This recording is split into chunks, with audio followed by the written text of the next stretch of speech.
Now to New Jersey and a mystery in the sky. An out-of-this-world mystery in New Jersey. An unidentified object slamming into this auto repair shop in the middle of the night.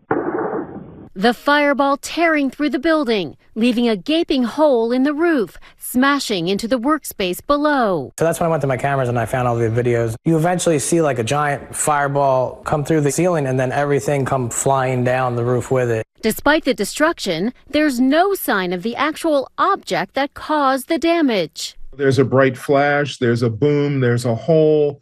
That's 3 out of 4 things. If we had one more thing, like an item that we could identify as being extraterrestrial, then we might say it's something from space. It comes just months after hundreds of drones were spotted in the skies across New Jersey. What the heck? The sightings shutting down airports and sparking conspiracy theories. The FBI investigated but ultimately found nothing sinister. Still, the FAA is now launching a weeks-long testing program in the state aimed at improving aerial detection systems to make sure drones like these don't disrupt commercial flights in the future.